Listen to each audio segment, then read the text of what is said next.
أعوذ بالله من الشيطان الرجيم بسم الله الرحمن الرحيم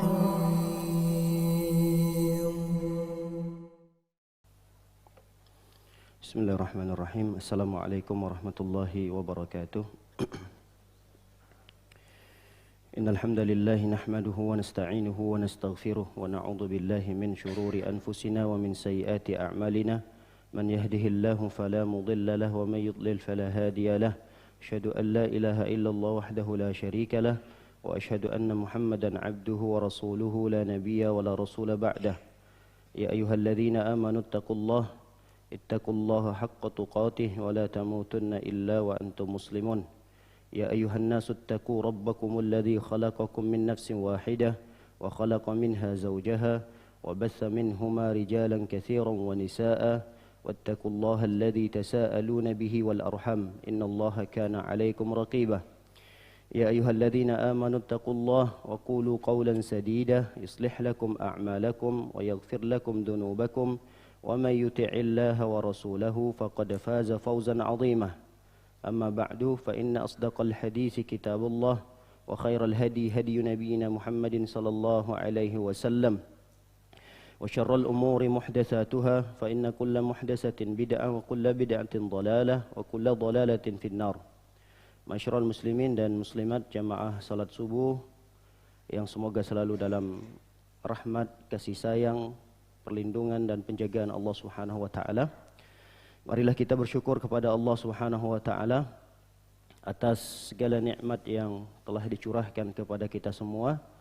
Yang dengan nikmat-nikmat tersebut alhamdulillah kita bisa mengerjakan kewajiban kita sebagai hamba Allah, yaitu dengan salat subuh berjamaah dan dilanjutkan dengan duduk sejenak mendengarkan beberapa nasihat-nasihat yang disampaikan oleh Rasul sallallahu alaihi wasallam terkait dengan zikir pagi dan petang.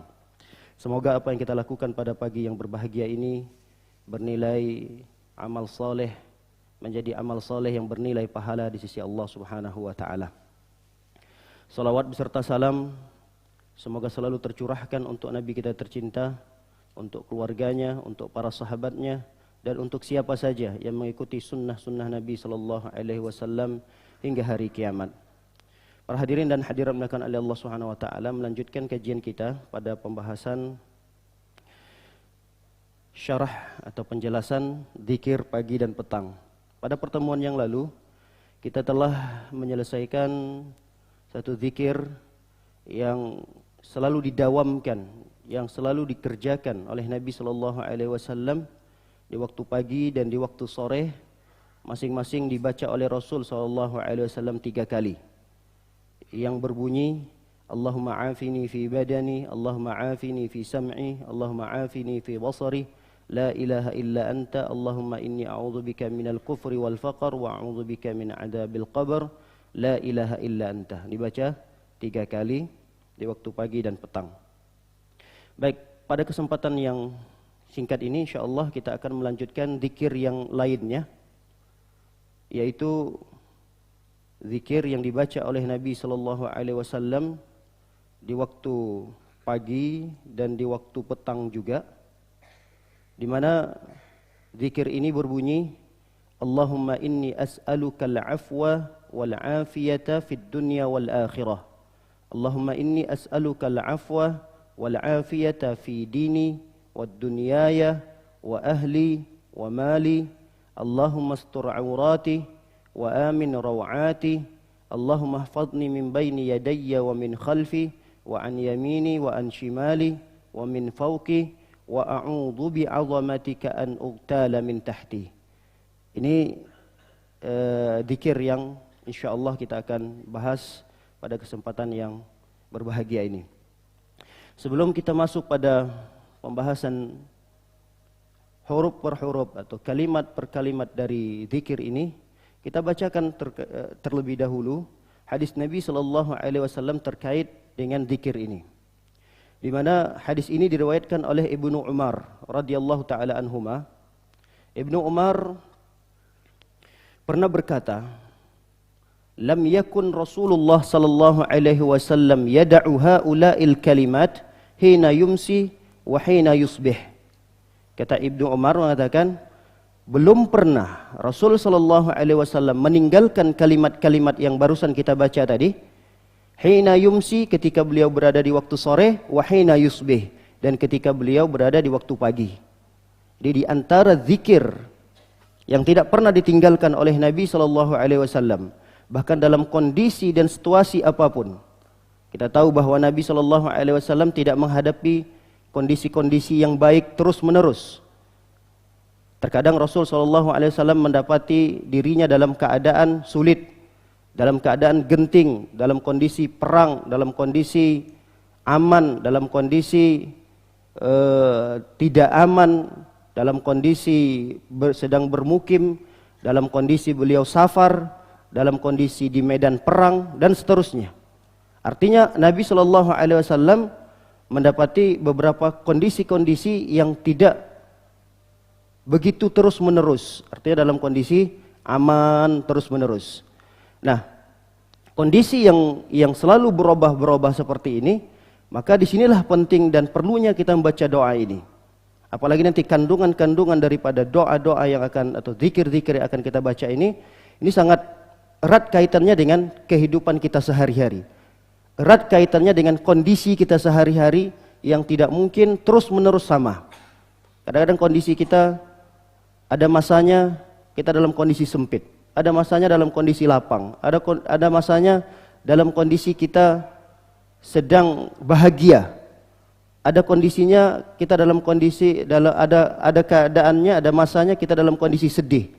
Disinilah kita perlunya mengamalkan zikir ini supaya apapun kondisi kita, kita selalu dalam perlindungan dan penjagaan Allah Subhanahu wa taala. Baik. Kata Ibnu Umar mengatakan, lam yakun Rasul sallallahu alaihi wasallam yad'u haula'il kalimat. Nabi belum pernah meninggalkan kalimat-kalimat ini dalam kondisi apapun, ketika beliau berada di waktu pagi dan ketika beliau berada di waktu sore. Yaitu Allahumma inni as'alukal afwa wal afiyata fid dunya wal akhirah.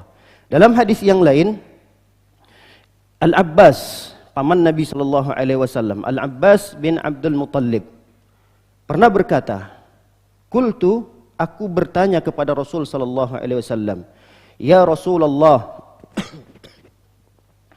allimni syai'an as'aluhu Allah azza wa jalla." Wahai Rasulullah, ajarkanlah kepadaku sesuatu yang aku meminta dengannya kepada Allah.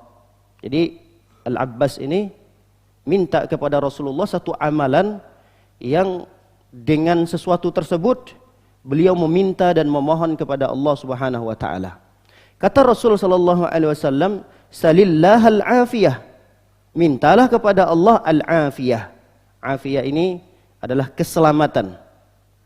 Famakastu ayyaman summa ji'tu. Kemudian beberapa hari aku berdiam diri dan kemudian aku datang lagi ke Rasul sallallahu alaihi wasallam. Beberapa hari kemudian aku datang lagi kepada Nabi sallallahu alaihi wasallam. Fakultu, aku pun meminta kepada Nabi sallallahu alaihi wasallam satu amalan yang lain, berharap agar Rasul memberikan amalan yang berbeda. Mintalah Al-Abbas kepada Rasulullah SAW, "Ya Rasulullah, alimni syai'an as'aluhu Allah."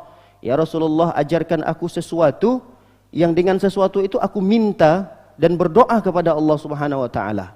Lihat jawaban Nabi sallallahu alaihi wasallam.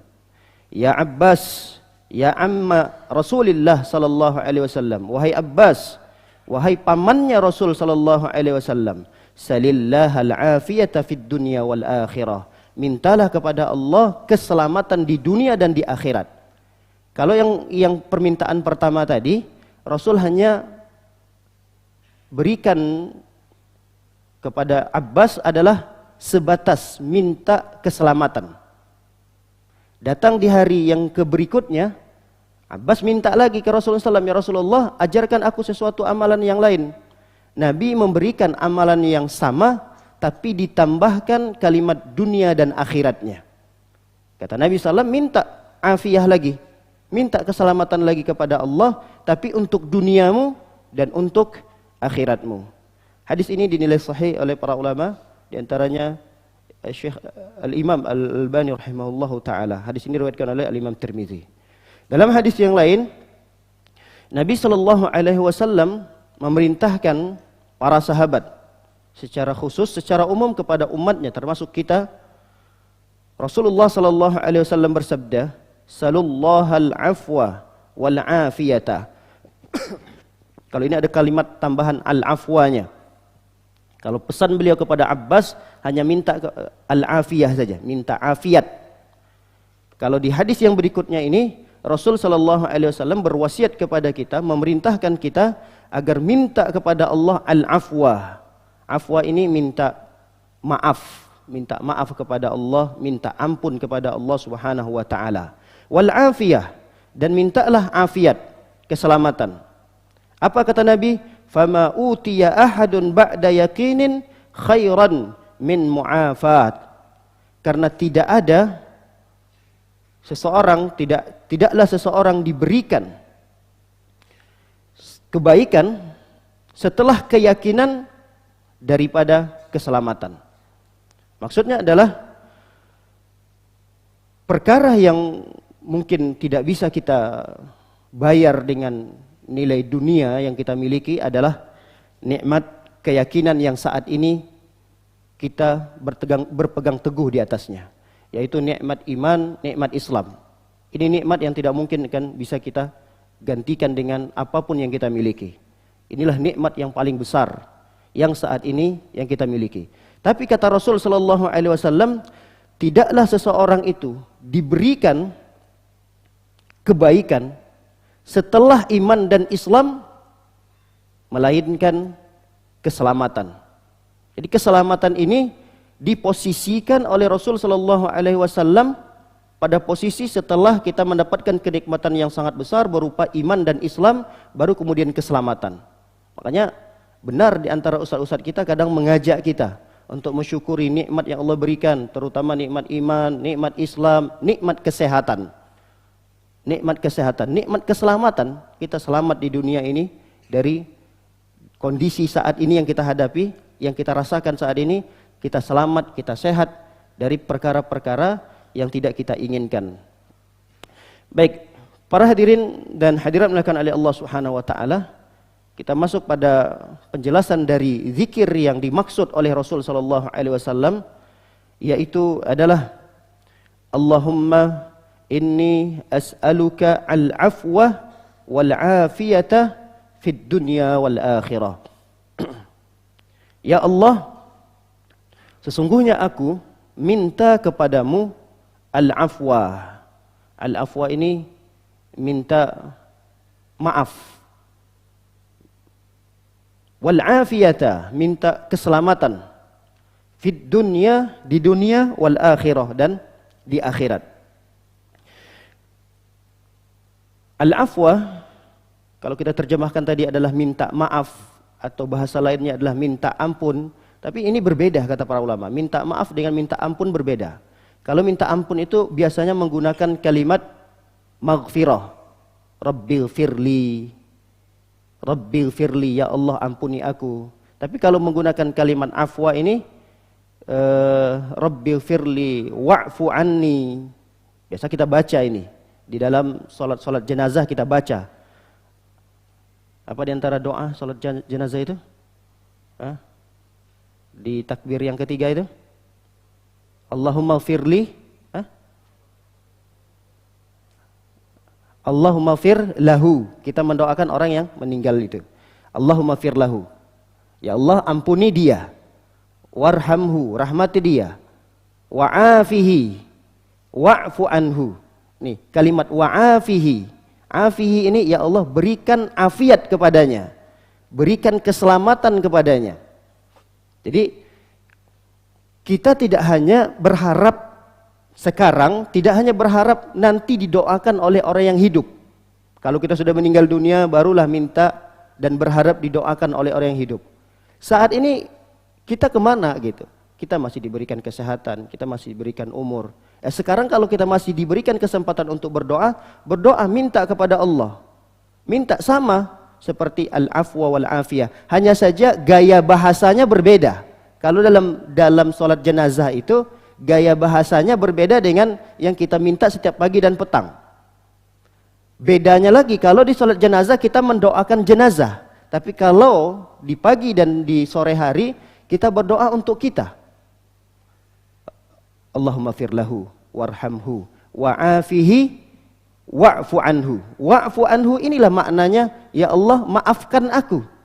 Padahal di awal tadi kita sudah minta kepada Allah, Allahumma firlahu, ampuni dia ya Allah. Kemudian di kalimat yang keempatnya, wa'fu anhu, dan maafkan dia ya Allah. Nah, di sinilah ada khilaf di antara para ulama, apakah dua kalimat ini memiliki makna yang sama atau berbeda? Makna al-afwu dan makna al-maghfirah. Makna Allahumma gfir lahu dan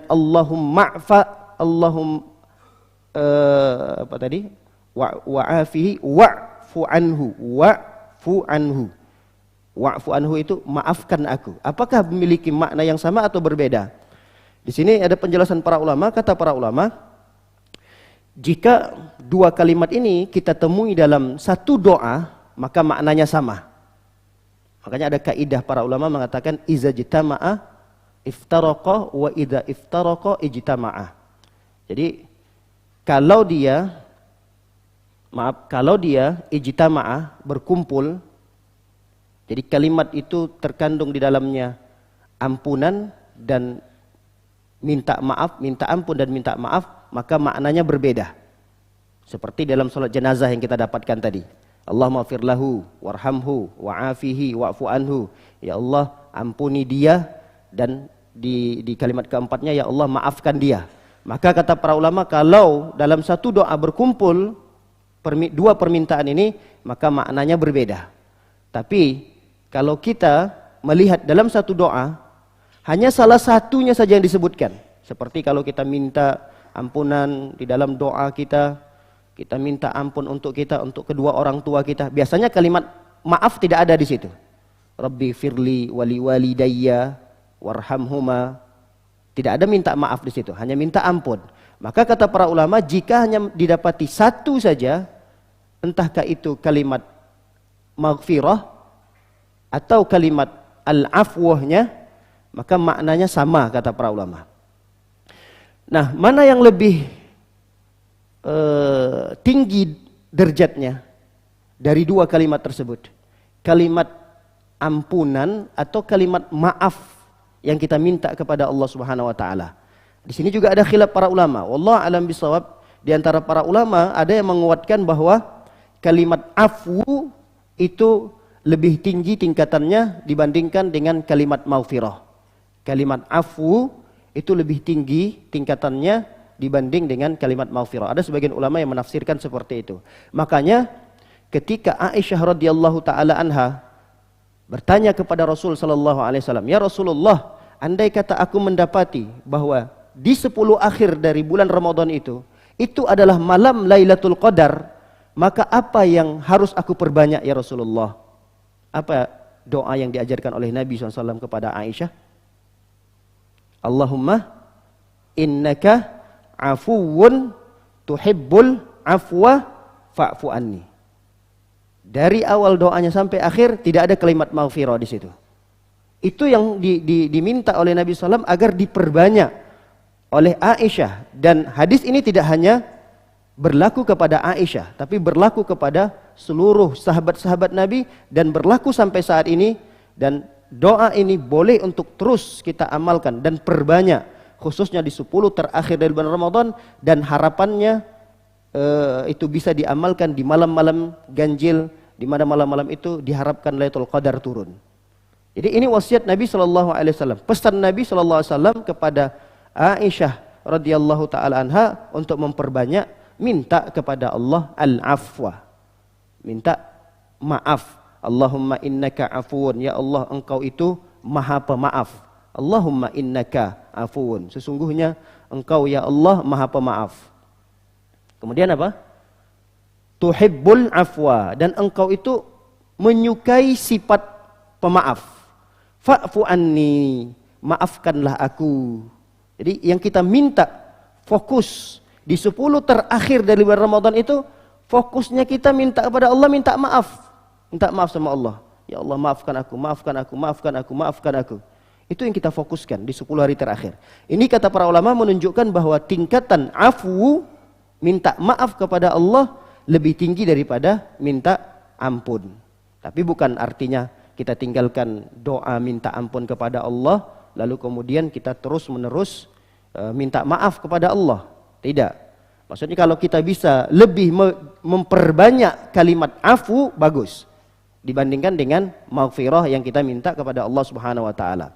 Dan kalau kita bisa membarengi itu, mengamalkan dalam waktu bersamaan, tidak ada masalah. Silahkan.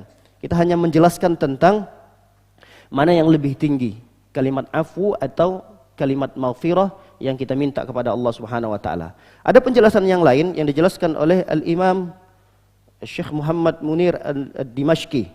Beliau menyebutkan dalam kitabnya An-Nafahat As-Salafiyah, beliau menjelaskan kalimat afu itu. Apa kata beliau? Al-afu fi haqqillahi ta'ala. Maaf, minta maaf kepada Allah Subhanahu wa taala. Rasa maaf yang Allah sukai tadi itu adalah merupakan kewajiban Allah. Haqqullah, kewajiban Allah Subhanahu wa taala. Ibaratun an izalati athari dzunub bil kulliyah. Ingat, al-afu ini maknanya adalah menghilangkan jejak-jejak dosa kita seluruhnya. Jadi kalau kita sudah minta maaf sama Allah, itu artinya kita minta sama Allah agar jejak-jejak dari dosa-dosa yang kita lakukan ini dihapuskan oleh Allah Subhanahu wa taala. Beda dengan maghfirah, kata para ulama. Kalau maghfirah ini kita minta ampun kepada Allah, ya Allah ampuni aku, itu belum tentu jejak dosa itu dihapuskan, tapi hanya baru ditutup oleh Allah. Baru ditutup, tidak dibongkar oleh Allah Subhanahu wa taala.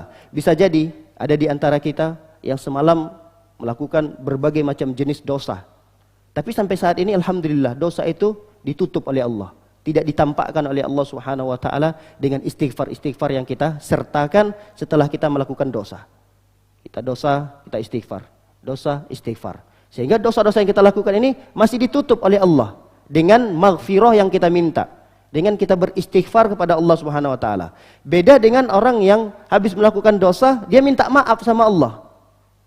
Kalau dia sudah minta maaf sama Allah, bukan hanya ditutupi oleh Allah, tapi pengaruh, jejak, bekas dari dosa yang dia lakukan itu dihapus oleh Allah secara keseluruhannya. Fayamhuha min diwanil kiramil katibin. Bahkan kata para ulama menafsirkan kalimat afu ini, Allah hapuskan yang sudah dituliskan oleh malaikat di diwan. Diwan itu lembaran-lembaran catatan-catatan keburukannya, itu dicatat oleh malaikat. Si fulan melakukan kemaksiatan, si fulan melakukan keburukan, si fulan melakukan dan seterusnya, kejahatan-kejahatan yang sudah dicatat rapi oleh malaikat. Nah, ketika seorang itu minta maaf kepada Allah Subhanahu wa taala, bisa jadi nanti ketika dipanggil oleh Allah pada hari kiamat, ditampakkan catatan-catatan daripada amalan keburukannya itu tidak terlihat lagi, dihapus oleh Allah Subhanahu wa taala dari catatan-catatan malaikat yang ditugaskan untuk mencatat amalan keburukannya di dunia. Wala yutalibuhu biha yaumal qiyamah. Dan Allah tidak tuntut dia pada hari kiamat terkait dengan dosa-dosa yang pernah dia lakukan. Wa yunsiha min qulubihim. Bahkan dosa-dosa itu seakan-akan terlupakan oleh orang tersebut pada hari kiamat. Ini beda dengan maghfirah, kata para ulama. Bisa jadi orang ketika dia hanya minta ampun kepada Allah Subhanahu wa taala, dia nanti teringat pada hari kiamat ketika dia dibangkitkan oleh Allah Subhanahu wa taala, yauma yatadzakkarul insan ma sa'a. Semua manusia nanti akan ingat. Dia seakan-akan terekam dengan baik dan lengkap apa yang pernah dulu dia lakukan di dunia. Gak ada satupun yang terluputkan. Apalagi dalam masalah maksiat, apalagi dalam masalah dosa. Itu ketika seorang dikumpulkan, dibangkitkan pada hari kiamat, yang dia ingat adalah dosa-dosa yang pernah dulu dia lakukan. Dari umur misalnya di awal dia dibebankan syariat. Kapan seseorang itu dibebankan syariat? Ya ketika dia berusia baligh. Anggaplah seorang itu mulai balighnya saat ini 12 tahun. Kalau dulu mungkin 20 tahun, 30 tahun yang lalu 15 tahun misalnya. Dari mulai itulah sudah melakukan dosa.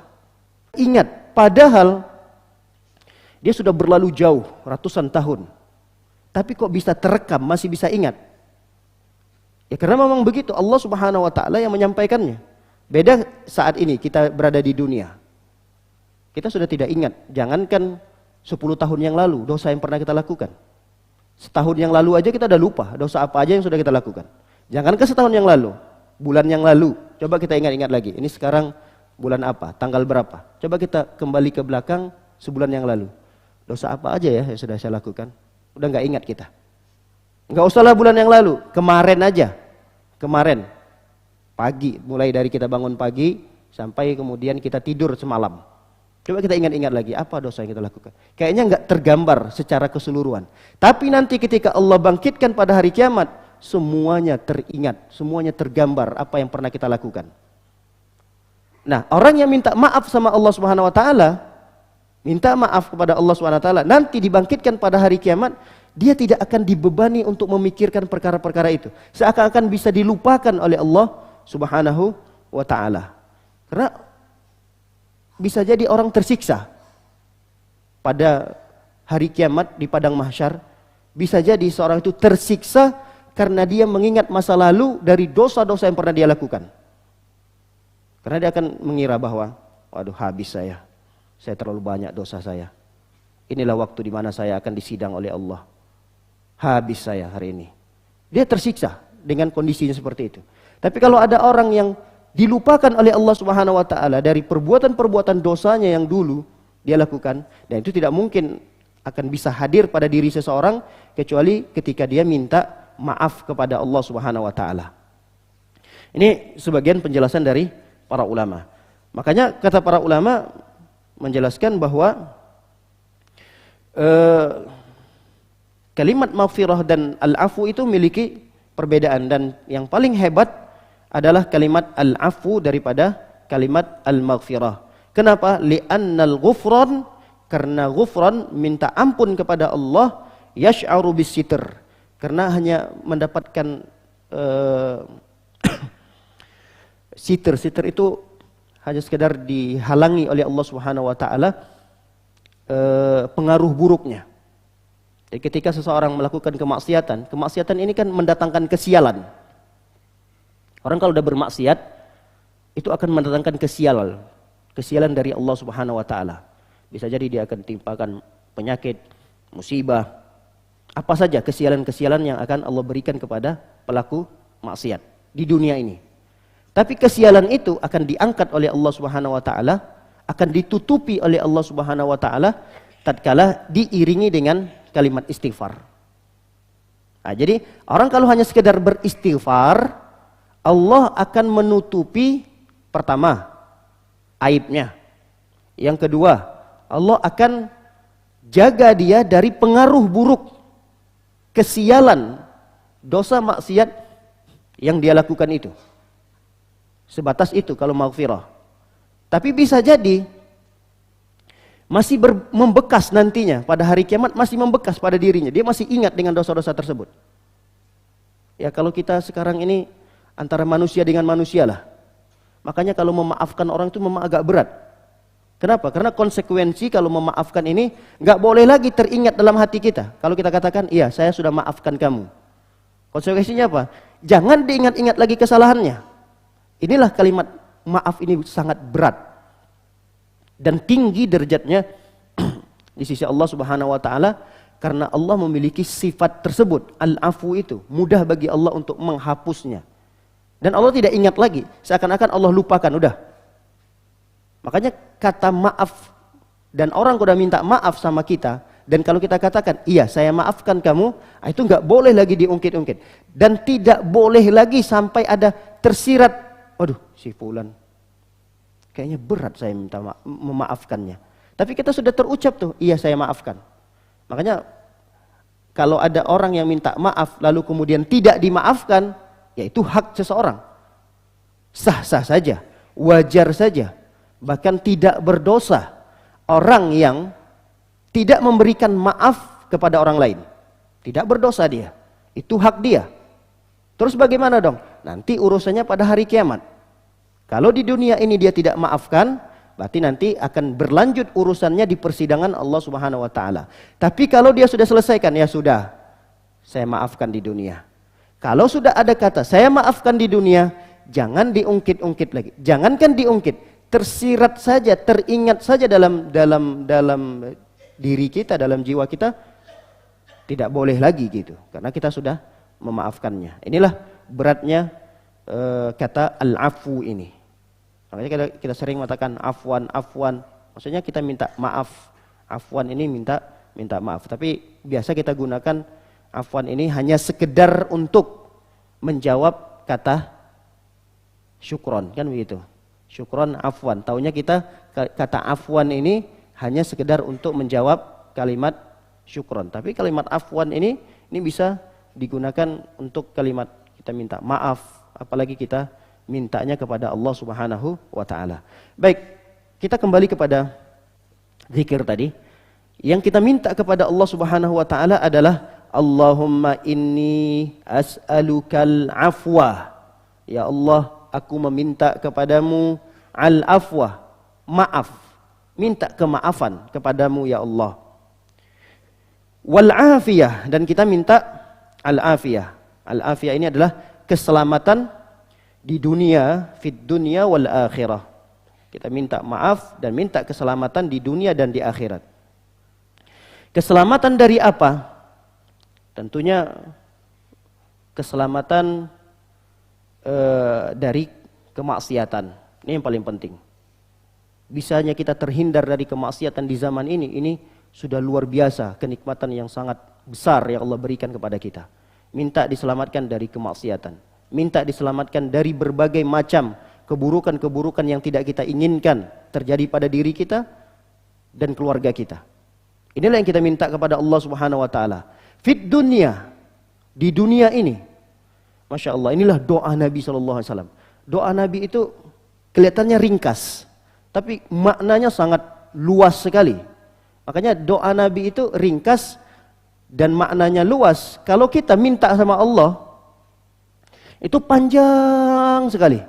Tapi kalau Rasulullah SAW mintanya singkat, tapi maknanya bisa lebih panjang daripada yang kita minta. Coba lihat doa Nabi SAW. Baru sebatas kita baca Allahumma inni as'alukal afwa wal afiyata fid dunya wal akhirah. Baru sebatas itu. Ini kalau kita minta sama Allah, ya Allah selamatkan keluargaku, ya Allah selamatkanlah anakku, selamatkanlah hartaku, selamatkanlah usahaku. Itu sebenarnya apa yang sudah kita minta dari rincian-rincian itu sudah terkandung dalam ini. Di dalam yang barusan kita baca nih, potongan ini. Allahumma inni as'aluka al-afwa wal afiyata fid dunya wal akhirah. Kalau kita kan minta dengan berbahasa Indonesia, dengan kita rinci itu. Ya Allah selamatkan keluargaku, selamatkan hartaku, selamatkan badanku nih keseluruhannya ya Allah. Kemudian selamatkan, rinci lagi, anak-anakku yang sedang berada di sana, selamatkan hartaku, asetku ada di sini. Selamatkan usahaku. Ya tidak ada masalah, tidak mengapa berdoa dengan rincian seperti itu. Cuma kita ingin membandingkan nih, doa yang kita sendiri minta kepada Allah dengan doa yang diajarkan oleh Nabi itu lebih berkah. Dan inilah mukjizat dari doa Nabi SAW. Apa itu? Dia ringkas, permintaannya ringkas, tapi kalau dikembangkan lagi itu sangat luas sekali. Lihat, apa yang diminta oleh Rasul SAW? Minta maaf, minta keselamatan di dunia. Berarti apa saja perkara dunia yang saat ini kita berada di atasnya, itu semuanya sudah kita minta. Apa di antara dunia yang kita miliki? Keluarga yang terpenting. Istri kita itu bagian daripada dunia kita. Harta kita itu bagian daripada dunia kita. Kemudian apa lagi bagian daripada dunia kita? Pekerjaan kita. Kalau kita pengusaha berarti usaha kita. Itu bagian daripada dunia kita. Kita minta itu bagian daripada dunia kita, selamatkan ya Allah. Selamatkan ya Allah. Kemudian tidak hanya dunia lo yang kita minta. Kemudian kita minta wal akhirah, dan berikan juga maafmu ya Allah, berikan juga keselamatanmu ya Allah ketika kami berada di akhirat. Ini kalau kita kembangkan lagi nih di akhirat, itu dimulai dari kapan? Dari kita sakratul maut. Itu udah mulai tuh, detik-detik kita udah mau masuk pintu akhirat. Kapan? Dari ketika kita sakratul maut. Bayangkan kondisi sakratul maut itu seperti apa? Ini kondisi yang sangat berat. Sakratul maut itu adalah kondisi yang sangat berat. Kalaulah bukan karena pertolongan Allah Subhanahu wa taala, mungkin tidak ada orang yang mampu untuk menghadapinya. Kalaulah itu adalah kondisi yang sangat berat, minta kemudahan, keringanan kepada Allah Subhanahu wa taala dengan berdoa. Minta kepada Allah, ya Allah selamatkan aku ya Allah. Al-afiyah di mana? Fil akhirah. Selamatkan aku di saat aku sedang sakratul maut. Apalagi kita sakratul maut itu kan sedang berperang. Itulah akhir daripada peperangan kita kepada musuh. Musuh kita adalah setan, iblis. Ini adalah detik-detik terakhir kita nih berperang, dan tidak akan mungkin detik itu ditinggalkan oleh setan. Tidak akan mungkin ditinggalkan oleh iblis. Karena ini kesempatan terakhir untuk menjerumuskan dan menggelincirkan umat manusia. Disitulah dia akan lebih bekerja ekstra, bekerja keras untuk menyimpangkan, untuk menyesatkan, bahkan untuk menggelincirkan manusia. Ini kondisi yang sangat berat. Belum lagi kita dalam kondisi sakit yang begitu hebat. Karena nyawa akan dilepaskan dari jasad. Ini nyawa yang dilepaskan, bukan tangan. Tangan aja, ini tangan kita lepaskan aja dari badan kita, sakitnya luar biasa. Telinga kita ini lepaskan aja dari jasad kita, luar biasa sakitnya. Ini keseluruhannya nyawa dipisahkan dari jasad, itu gimana rasanya? Belum lagi kita harus berhadapan dengan musuh terakhir kita, bukan musuh terakhir, musuh di detik-detik terakhir. Ini ujian sangat berat. Makanya kita harus terus minta kepada Allah, Allahumma inni as'alukal afwa wal afiyata fid dunya wal akhirah. Setelah meninggal dunia, cukup sampai di situ? Dilanjutkan lagi, ada lagi tahapan-tahapan yang berikutnya akan kita hadapi. Alam barzakh. Di mana kita bisa selamat di alam barzakh ini kalau kita tidak minta dan berdoa kepada Allah? Di alam barzakh, jangan mengira orang sudah meninggal dunia kemudian udah dia beristirahat. Karena banyak orang mengira semoga dia tenang di peristirahatan terakhirnya. Siapa yang bilang orang meninggal dunia kemudian dia istirahat? Tidak, dia sedang menghadapi ujian yang lebih berat lagi.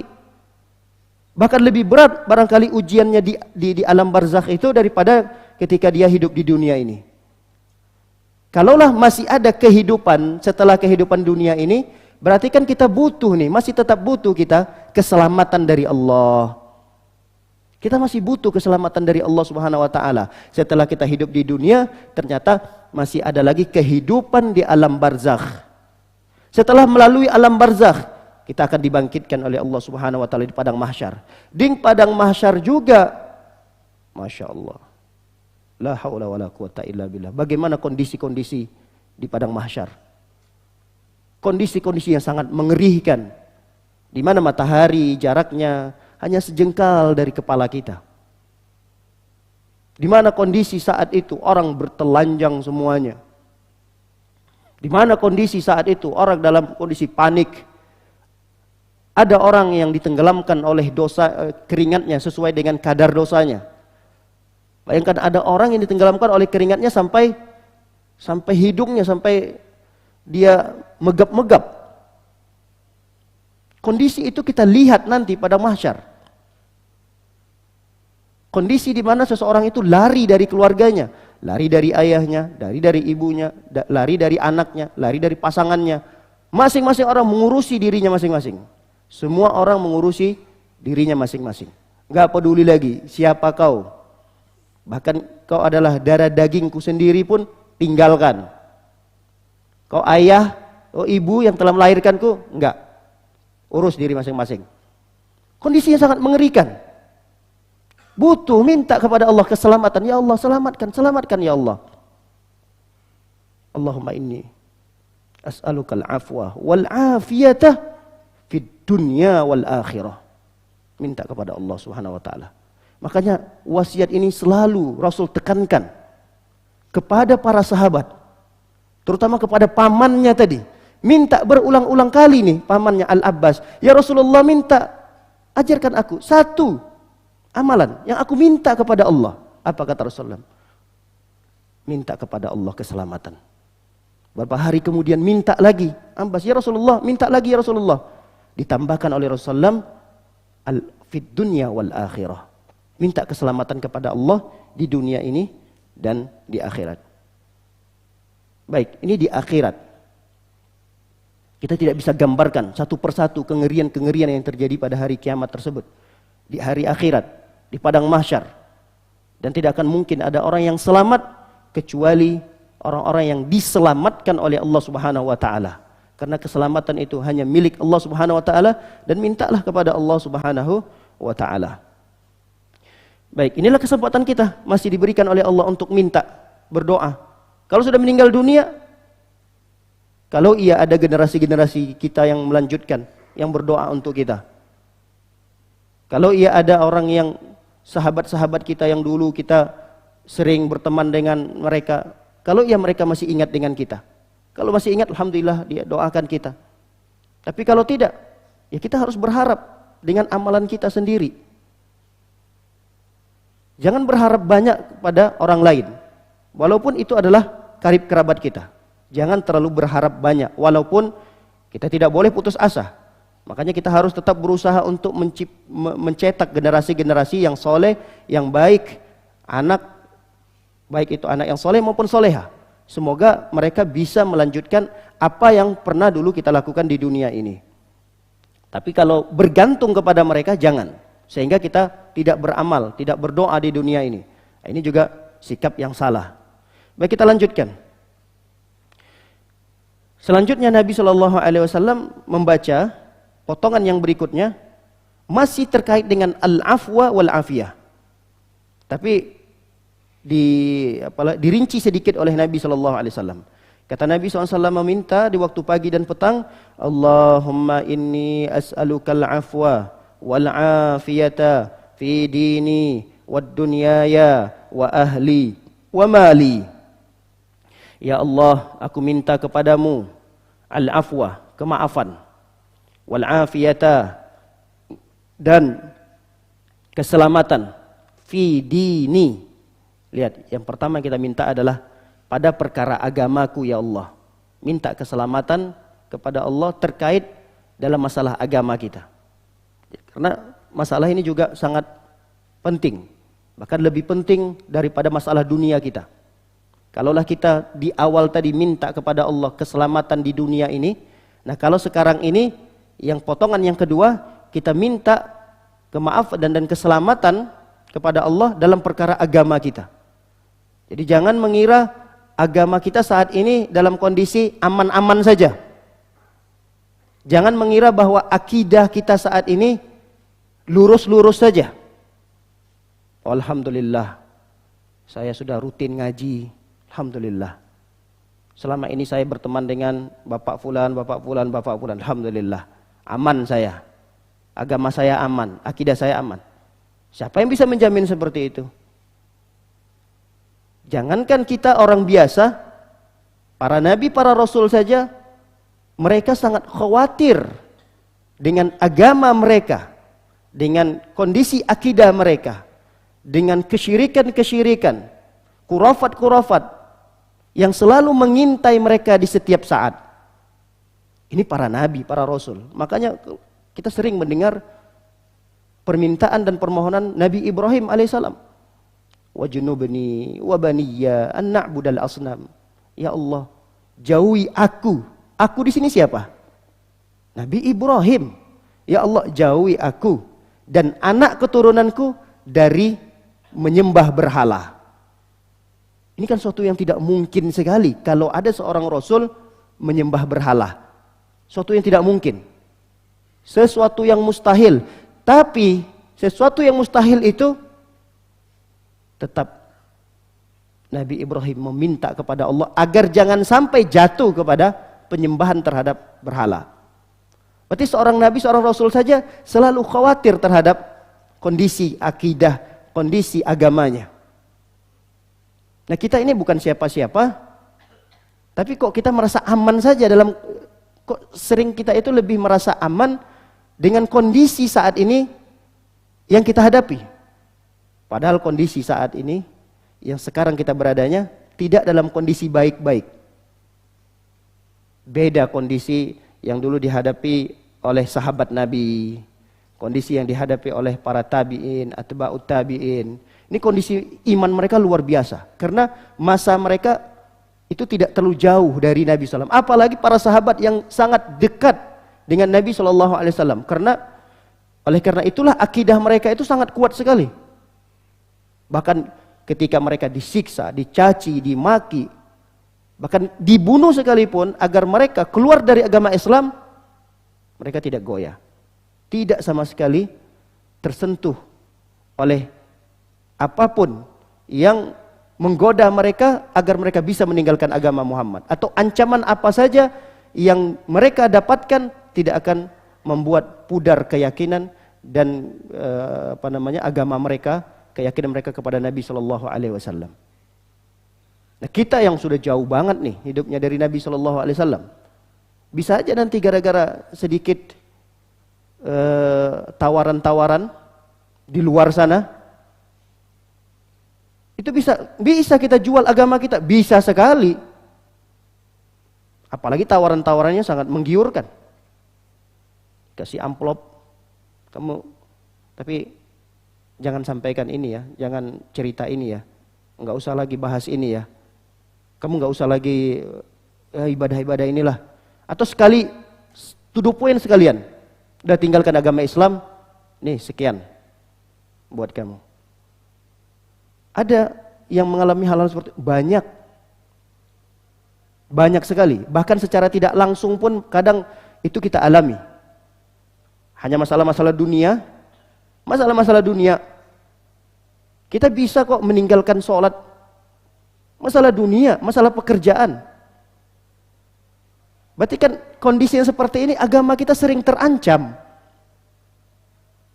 Kondisi yang seperti ini berarti kondisi di mana agama kita selalu dalam kondisi terancam.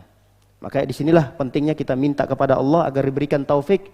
Jangan sampai perkara-perkara dunia yang sepele, perkara-perkara dunia yang remeh ini itu mengancam agama kita. Minta kepada Allah Subhanahu wa taala, Allahumma inni as'alukal afwa wal afiyata fi dini. Ya Allah, selamatkanlah agamaku, wad dunyaya, dan selamatkanlah duniaku, wa ahli, selamatkanlah keluargaku, wa mali, dan selamatkanlah hartaku. Nah, ini yang dirinci oleh Rasulullah SAW. Dari permintaan pertama adalah keluarga dan harta. Ini yang terpenting sebenarnya yang kita miliki saat ini. Keluarga dan harta. Nggak ada gunanya harta kita kalau nggak ada keluarga. Begitu juga, nggak bisa juga kita punya keluarga kalau nggak ada harta. Ini kita minta selalu kepada Allah Subhanahu wa taala. Yang perlu kita rinci dari dunia ini ya pada potongan yang kedua ini, yaitu ahli. Kita minta keselamatan keluarga kita. Kemudian mali, kita minta keselamatan dari harta yang saat ini yang kita miliki. Kemudian lihat Rasul sallallahu alaihi wasallam minta di potongan berikutnya. Kata Nabi SAW, Allahumma astur aurati. Ya Allah, tutuplah auratku. Apa yang dimaksud dengan permintaan Ya Allah, tutuplah auratku ini? Kata para ulama, bukan hanya sekedar aurat jasad kita saja. Karena aurat jasad kita sebagai laki-laki antara pusar dengan lutut. Itu memang penting bagi kita untuk minta kepada Allah selalu dalam kondisi aurat kita tertutup. Tapi ada yang lebih daripada itu yang kita minta kepada Allah. Ya Allah, tutuplah auratku, maksudnya adalah ya Allah, tutuplah aibku. Karena aib itu bagian daripada aurat. Aurat itu apa? Aurat itu maksudnya sesuatu yang kalau dilihat kita malu. Itu aurat. Sesuatu yang kita malu kalau dilihat. Apalagi maksiat. Kita sangat malu sekali kalau maksiat kita terbongkar. Apalagi kita tuh dikenal orang yang rajin sholat 5 waktu di masjid lagi.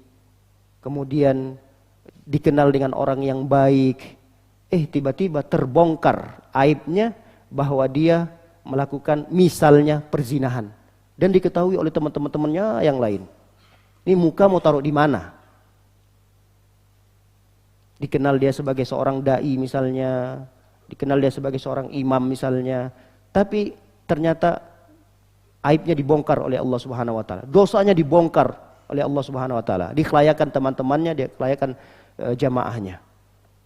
Ini dai itu, ustaz itu mau ditaruh di mana nih mukanya? Disinilah kita pentingnya minta kepada Allah Subhanahu wa taala. Karena kita sebagai manusia memang di zaman ini tidak bisa kita terhindar dari dosa dan maksiat, itu nggak bisa. Apalagi itu sudah menjadi ketetapan Allah dan sudah menjadi fitrahnya manusia, tidak bisa terhindar dari kesalahan. Itu fitrahnya manusia. Makanya Nabi SAW mengatakan, kullu bani Adam khata'. Setiap manusia itu selalu melakukan kesalahan. Bukan lagi melakukan kesalahan saja, tapi sering banget. Kata khata' itu mubalaghah kata para ulama. Saking seringnya, saking selalunya seorang manusia itu melakukan dan jatuh kepada kesalahan. Bukan sekali dua kali manusia itu jatuh. Saking banyaknya. Tapi ya kita minta, mohon kepada Allah Subhanahu wa taala. Jangan sampai Masya Allah pakaian kita selalu dalam penampilan Islami, apalagi yang teman-teman kita yang diberikan jenggot yang panjang misalnya, dipelihara. Ini kan kalau ketahuan misalnya barusan saja melakukan kemaksiatan, dibongkar oleh Allah Subhanahu wa taala.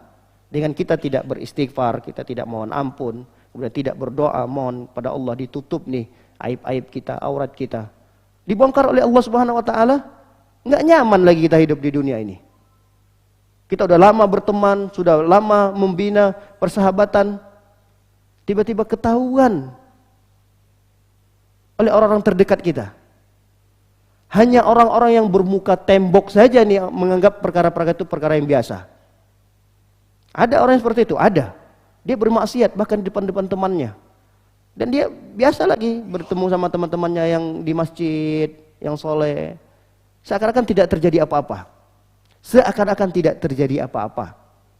Ada orang seperti itu. Ini orang yang seperti ini ya sudah tidak punya rasa malu lagi. Sudah tidak punya rasa malu. Kalau ada orang yang merasa risih, dirinya merasa risih, kalau perbuatan jeleknya itu diketahui, berarti ini orang masih ada kebaikan-kebaikan pada dirinya. Ketika dia merasa risih, tidak enakan dilihat apa yang barusan dia lakukan, ini masih ada perkara-perkara yang diharapkan kebaikan pada dirinya. Tapi kalau ada orang yang menganggap perkara maksiat itu di depan temannya sekalipun itu adalah perkara yang biasa, ini khawatir rasa malunya telah diangkat oleh Allah Subhanahu wa taala. Oleh karenanya mari kita berdoa pada Allah Subhanahu wa taala agar Allah menjaga aurat kita, menjaga aib-aib kita, keburukan-keburukan kita jangan sampai ditampakkan, dibeberkan oleh Allah Subhanahu wa taala di dunia ini, apalagi di akhirat. Kemudian potongan yang berikutnya yang kita minta kepada Allah adalah wa amin rawati. Ya Allah, berikan aku rasa aman. Wa amin. Berikanlah aku rasa aman rawati, dari rasa takut. Wa amin rawati. Ya Allah, berikan aku rasa aman dari ketakutan-ketakutanku. Ini juga perlu kita minta kepada Allah Subhanahu wa taala. Apalagi dalam kondisi-kondisi yang saat ini kita hadapi. Kita kadang galau melihat kondisi gimana nih nanti anak saya ke depannya. Mereka mau sekolah di mana nih? Biaya sekolah mahal-mahal semua. Ini masa yang akan datang. Masa yang akan datang aja udah membuat kita galau gitu. Ini kegalauan ini nggak mungkin bisa hilang kecuali dengan kita berdoa pada Allah Subhanahu wa taala. Apalagi dalam kondisi kita barusan saja dipecat oleh perusahaan, diputuskan kontraknya oleh perusahaan. Ini kondisi yang luar biasa terpukulnya seseorang. Belum lagi kondisi yang sama menimpa istrinya yang sedang sakit, anaknya yang akan dioperasi. Bersamaan dengan itu tempat dia bekerja harus selesai, tidak lagi dilanjutkan. Ini kan kondisi Mungkin kita akan mengalami hal-hal yang agak mirip seperti ini di suatu kondisi mungkin. Dan tidak akan mungkin terhindar kondisi-kondisi seperti ini. Apalagi semakin baik keimanan seseorang, makin baik keislaman seseorang, maka semakin berat lagi ujian-ujian yang akan dihadapinya. Nah, untuk memudahkan ujian-ujian seperti ini, rasa takut, rasa sedih, rasa galau yang kita saat ini rasakan, itu tidak akan bisa hilang, tidak akan mungkin bisa netral kecuali dengan memohon dan minta kepada Allah Subhanahu wa taala. Waduh, ini gimana nih ekonomi Indonesia saat ini ke depannya setahun 2 tahun lagi nih. Ini kalau seperti ini terus-terusan, ini kan kalau kita ikut-ikutan memikirkan seperti itu, nanti kita akan bawa nih ke keluarga kita. Aduh, gimana nih kondisi anak masih kecil lagi, gimana pendidikannya nih? Malah tabungan, jangankan tabungan, untuk makan aja sehari cukup, bekerja hari ini cukup untuk hari ini, alhamdulillah. Nggak ada mikir-mikir lagi untuk tabungan. Ini kan kadang-kadang kita mikir-mikir hal-hal yang seperti itu. Dan itu ada orang yang sampai stres, mikirin itu sampai stres. Akhirnya apa? Dia melakukan hal-hal yang diharamkan oleh Allah Subhanahu wa taala. Makanya disinilah kita perlu minta kepada Allah, wa amin rawati. Ya Allah, berikan ketentraman dari rasa kekhawatiran yang selalu menghantuiku. Kadang tidak hanya kekhawatiran, kadang rasa sedih yang menghantui kita terhadap apa yang dulu pernah terjadi. Nah, ini semua tidak akan mungkin bisa hilang kecuali ketika kita minta kepada Allah Subhanahu wa taala. Makanya Rasul sallallahu alaihi wasallam memberikan standar ukuran kebahagiaan manusia itu adalah ketika dia mendapatkan rasa aman seperti ini.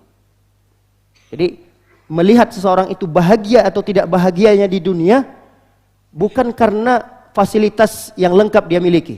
Bukan karena miliki rumah mewah, kendaraan yang mewah, istri yang cantik. Tidak. Ukuran kebahagiaan itu bukan dinilai dari poin-poin ini tadi. Tapi lihat, ukuran kebahagiaan menurut pandangan Nabi SAW.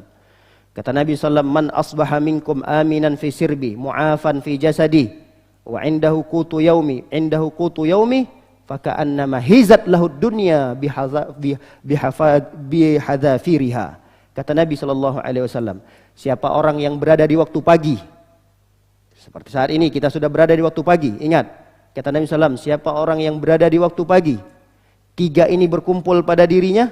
Yang pertama, apa kata Nabi SAW? Aminan fi sirbi, dia memiliki rasa aman. Ini yang kita minta kepada Allah tadi. Wa amin fi rawati, berikan aku rasa ketentraman, rasa aman dari rasa takutku. Nah, kata Nabi SAW, siapa orang yang berada di waktu pagi dalam kondisi aminan fi sirbi, dia merasa aman di tempat tinggalnya, merasa aman di rumahnya, merasa aman di negerinya, merasa aman di kotanya tersebut. Tidak ada yang menghantuinya, tidak ada yang menakut-nakutinya. Itu yang pertama, rasa aman. Yang kedua, kata Nabi SAW, mu'afan fi jasadi, badannya sehat di pagi itu. Masya Allah, kita hadir pada pagi hari ini, dipastikan kita dalam kondisi sehat. Kalau dalam kondisi tidak sehat, pasti kita tidak bisa hadir di sini. Berarti 2 kenikmatan ini sudah ada pada diri kita, terkumpul. Pertama, dalam kondisi kita aman, tidak terdengar ada suara yang menakutkan, tidak ada suara senjata, tidak ada suara bom. Ini kan dalam kondisi aman. Kemudian yang kedua, jasad kita, badan kita dalam kondisi sehat nih, selamat. Kemudian yang ketiga, kata Nabi SAW, wa indau qutu yaumi, di hari ini ada sesuatu yang cukup untuk kita makan dan keluarga kita. Coba kita cek lagi dompet kita, hari ini cukup nggak untuk makan kita dan keluarga? Andai kata cukup, itu sudah dikatakan oleh Nabi SAW, faka'annama hizat lahud dunia, ini dunia keseluruhannya ini seakan-akan udah milik dia. Jadi untuk mendapatkan kebahagiaan dunia ini sangat mudah. 3 nikmat ini aja terkumpul pada diri kita. Untuk besok, makan untuk besok, udah, itu urusan besok. Yang penting untuk hari ini ada, aman. Itu sudah bahagia. Besok nggak ada, itu urusan besok.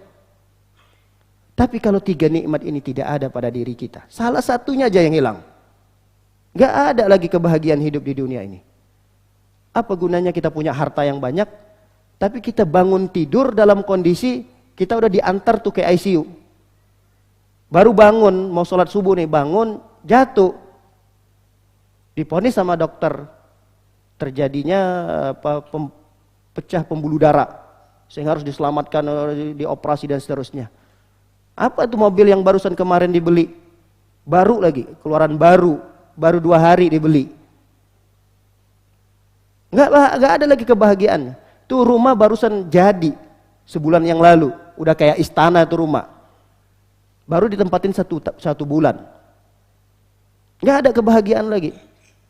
Makanya kalau ada 3 kenikmatan ini ada pada diri kita, ini dunia seakan-akan udah jadi milik kita. Dan ini tidak akan mungkin ada pada diri kita kalau kita nggak berdoa, minta kepada Allah Subhanahu wa taala. Selain kita punya usaha, selain kita berikhtiar, tapi kita selalu berdoa pada Allah. Di antara doa yang kita minta pada Allah, wa amin rawati. Ya Allah, berikan aku rasa aman dari setiap rasa takut, kegalauan, kesedihan yang barangkali selalu menghantuiku. Karena orang kalau sehebat apapun fasilitas yang dia miliki, tapi dia sering sedih, dia sering takut, galau, itu juga tidak akan mendatangkan kebahagiaan bagi dirinya. Hartanya banyak, tapi nggak bisa tidur. Kenapa? Karena dia memikirkan, aduh, ini asetku yang di sana ini benar nggak ya yang saya amanahkan untuk menjaganya ini?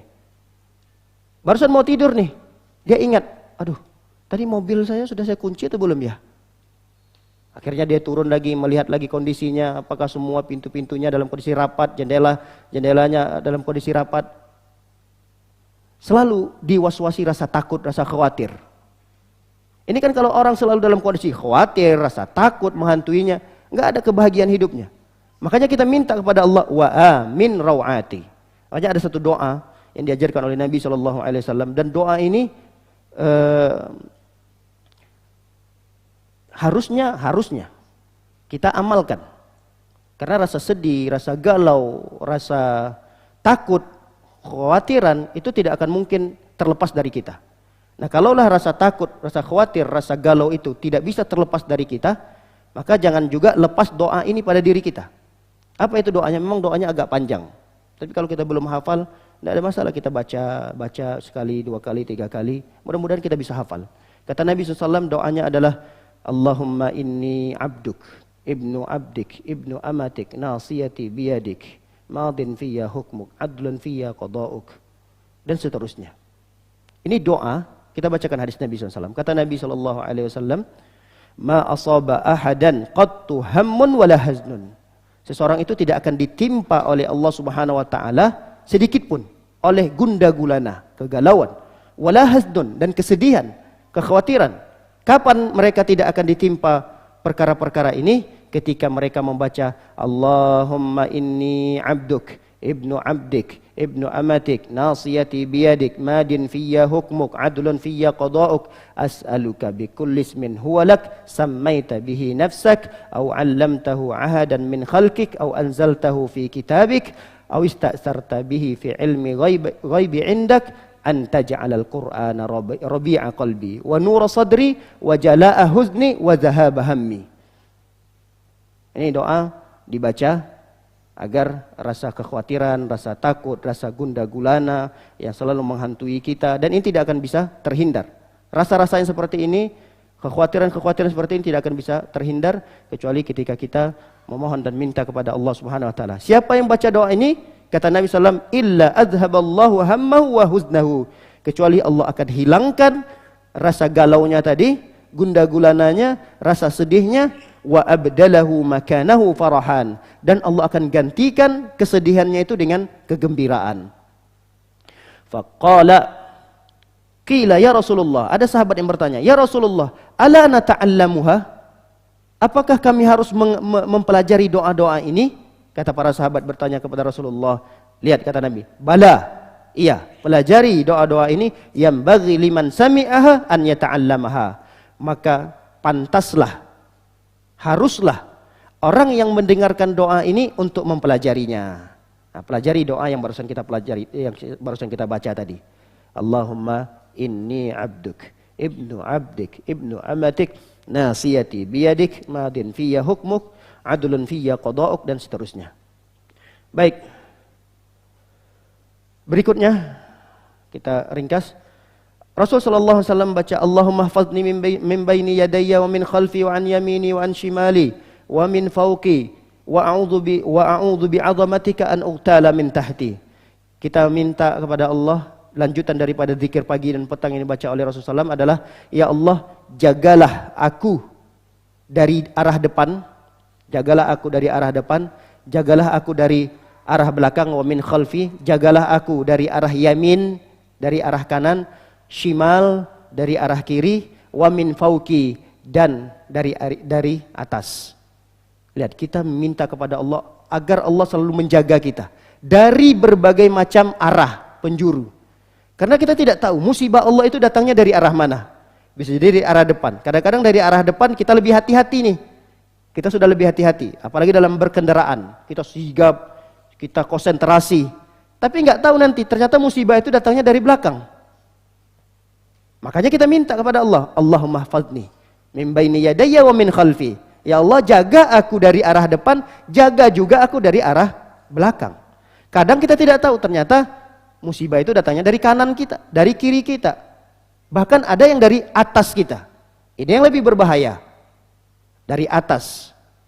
Ketika kita lewat, tiba-tiba pohon jatuh. Kita lewat di samping gedung, ternyata ada suatu benda berat dari atas gedung jatuh menimpa dari atas. Kita tidak bisa memperkirakan itu semua. Sesuatu yang kita tidak bisa memperkirakannya, kita mohon kepada Allah agar terhindar dari sesuatu yang tidak kita inginkan. Jadi kita mohon perlindungan kepada Allah Subhanahu wa taala dari sesuatu yang tidak kita inginkan dalam perkara-perkara dunia, musibah terutama. Tapi makna daripada doa ini, kita tidak hanya berlindung kepada Allah, meminta penjagaan kepada Allah dari musibah saja, tapi dari kemaksiatan. Karena kemaksiatan, godaan-godaan kemaksiatan yang menyebabkan kita jatuh kepada kemaksiatan itu bisa jadi karena godaan-godaan arah kiri, arah kanan kita. Kita juga minta, ya Allah, jaga kami ini ya Allah, jangan sampai jatuh kepada kemaksiatan dari arah depan, belakang, kiri, kanan. Makanya ada dalam Al-Quran, Allah Subhanahu wa taala berfirman, sebentar, kalau tidak salah dalam surah Al-A'raf, ya benar, dalam surah Al-A'raf ayat yang ke-16-17, ketika iblis divonis oleh Allah Subhanahu wa taala sebagai makhluk Allah yang sesat, qala fabima aghwaytani la'aqudanna lahum siratakal mustaqim. Ya Allah, karena engkau telah memvonis aku dalam kondisi sesat, maka aku tidak akan tinggal diam untuk memalingkan manusia dari jalanmu yang lurus. Aku tidak akan tinggal diam. Ini perjanjian iblis. Aku tidak akan tinggal diam membiarkan hamba-hambamu berada di jalanmu yang lurus ini. Lihat, apa kata iblis selanjutnya? Summa la'atiyannahum min baini aydihim wa min khalfihim wa an aymanihim wa an syama'ilihim wa la tajidu aktsarahum syakirin. Dan aku akan datangi mereka dari arah depan, dari arah belakang, dari arah kanan, dari arah kiri. Jadi dari 4 arah ini adalah di mana setan dan iblis akan menggelincirkan kita. Jadi kita tidak hanya berlindung kepada Allah, ya Allah jaga aku dari musibah-musibah yang selalu mengintaiku dari setiap arah. Bukan hanya itu yang kita minta kepada Allah dalam doa ini. Tapi ya Allah, jaga aku dari godaan-godaan setan dari 4 arah. Karena setan itu ketika dia dari arah kanan gagal, dia akan berpindah dari arah kiri, dari depan, dari belakang. Dia, seorang hamba itu gagal disesatkan dari dunianya, dia akan disesatkan dari akhiratnya. Gagal di akhiratnya, dia akan was-waskan masalah kebaikannya, masalah dosanya. Kamu pahalanya udah terlalu banyak. Udahlah, nggak usah terlalu hebat-hebat sekali ibadahnya. Itu godaan daripada setan. Itu bisa jadi datangnya dari mana? Jadi datangnya dari kanan. Udahlah, kamu terlalu banyak dosa. Nggak mungkin kamu diampuni oleh Allah. Ngapain sih kamu sholat lagi? Kalau dibandingkan dengan dosamu itu, kamu ini orang yang paling hina di dunia. Akhirnya apa? Dia nggak mau sholat lagi. Itu bisa jadi godaan itu datangnya dari arah kiri.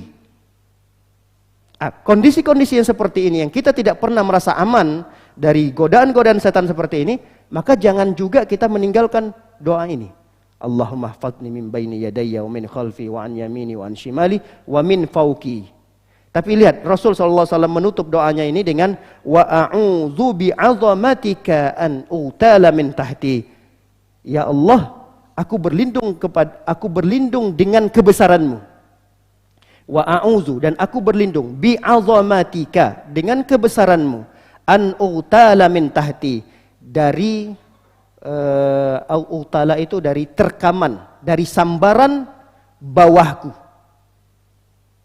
Lihat, kalau kita sedikit renungi, kita tadi memohon kepada Allah perlindungan, penjagaan, kita minta kepada Allah penjagaan dari 5 arah. Yang pertama, depan, belakang, kanan, kiri, atas. Langsung sampai di atas. Kami ulangi. Allahumma hfadni, kita minta, ya Allah, jaga aku dari depan, belakang, kanan, kiri, atas. Sampai situ. Tapi untuk penjagaan yang di bawah, ditambahkan kalimat wa a'udzu bi'azamatika an utala min tahti.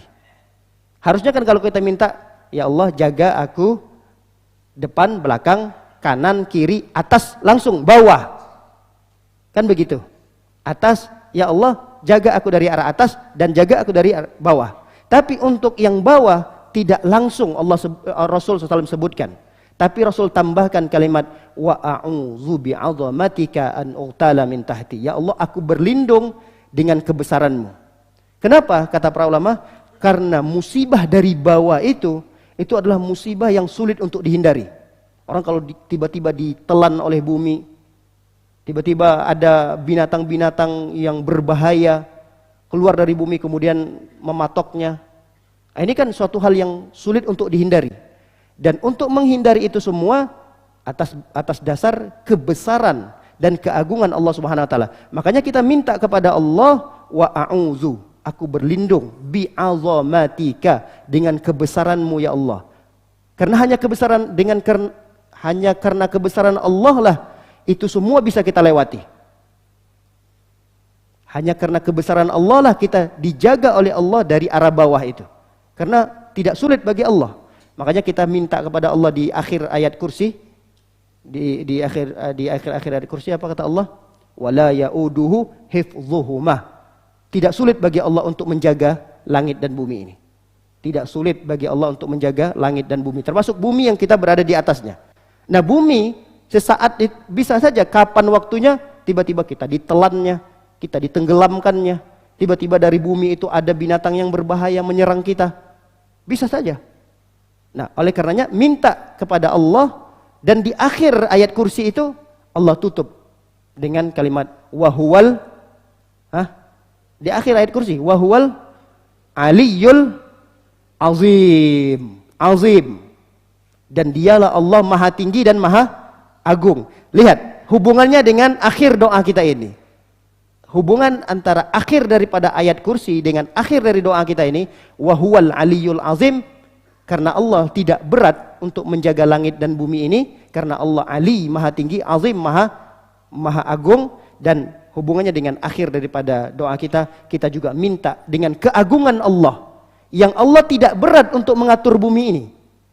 Enggak berat bagi Allah untuk mengatur bumi ini. Kita minta, ya Allah, aku berlindung kepadamu, aku berlindung dengan kebesaranmu, agar tidak disambar, tidak disakiti, tidak dibahayakan oleh perkara-perkara yang ada di bawahku. Baik, demikian kajian yang singkat ini. Semoga apa yang kita pelajari ini dari syarah atau penjelasan zikir pagi dan petang berikan ilmu yang bermanfaat buat kita, dan mudah-mudahan bisa kita amalkan dalam kehidupan kita sehari-hari. Nasihat kami, jangan sampai doa ini terluputkan. Kalau tidak sempat dibaca di waktu antara sebelum terbitnya matahari, ya kita masih bisa membacanya di waktu pagi, jam 6, jam 7, jam 8, sesempatnya. Yang penting kita berada di waktu pagi. Kalau tidak sempat misalnya habis sholat subuh sebelum terbitnya matahari, atau Waktu petang itu ya usahakan baca doa ini sebelum tenggelamnya matahari. Tapi kadang tidak sempat. Ya, masih bisa kita bacanya habis maghrib, bisa baca habis isya. Yang penting jangan sampai doa ini tidak dibaca. Jangan sampai tidak dibaca karena Masya Allah luar biasa doa ini memiliki kandungan-kandungan yang luar biasa di dalamnya. Permohonan-permohonan kita sebagai hamba Allah yang lemah, kita minta kepada Allah yang maha kuat, yang maha agung, yang maha tinggi, dan itu semua tidak akan bisa terkabulkan kecuali ketika kita mintanya hanya kepada Allah Subhanahu wa taala. Wa sallallahu nabiyana Muhammadin wa ala alihi washabbihi wasallam jema'in. Akhir da'wana subhanakallahumma bihamdika asyhadu an la ilaha illa anta astaghfiruka wa atubu ilaik. Assalamualaikum warahmatullahi wabarakatuh.